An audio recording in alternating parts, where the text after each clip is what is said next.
Hi everyone, today we're installing a sub in this Mercedes A-Class. We have a new starter video for you, so I hope you enjoy. Maybe something like this. So what we're doing at the moment is just popping the sub in the boot, putting it on a few chocks to sit it at roughly the right level where we want it. Then we're going to try putting the boot floor in to make sure it's not going to catch, not going to fail, and we're still going to be able to use the floor. So yeah, that's going to sit under there and not obstruct the floor.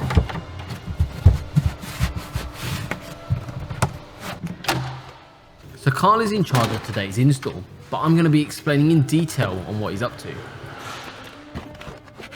We're stripping the car down to get access to key areas for the install.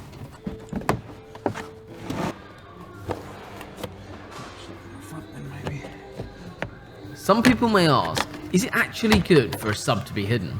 It reduces the overall output very slightly, but in this case, our customer's priority was to save space, hide the sub itself, which is not a bad choice either. Cables have to be organized, and this cloth tape not only helps to organize them, but also reduces the sound of cables moving inside the car from vibrations, as well as giving a factory wiring look.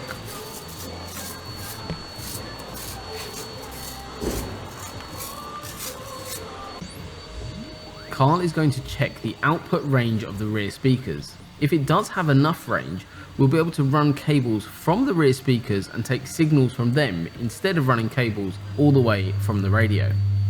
Most manufacturers actually cut the frequency range going to their speakers, which makes it a lot harder for third-party installs to take place.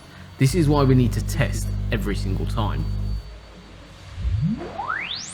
Just shows you those speakers are now getting full signal, so we can use them to power the sub. Okay.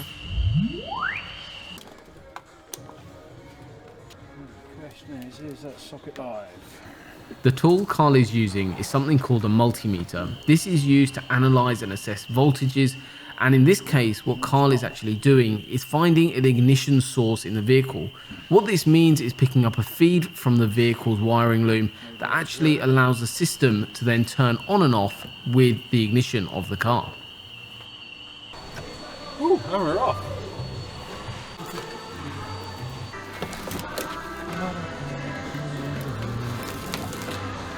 Ourselves untangled.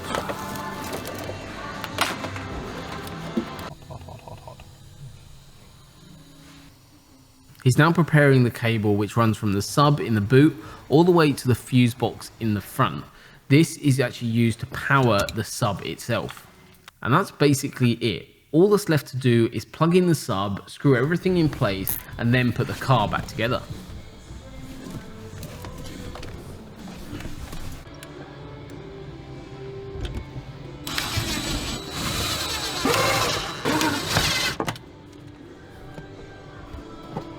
So that was a really nice, simple upgrade on the Mercedes A-Class.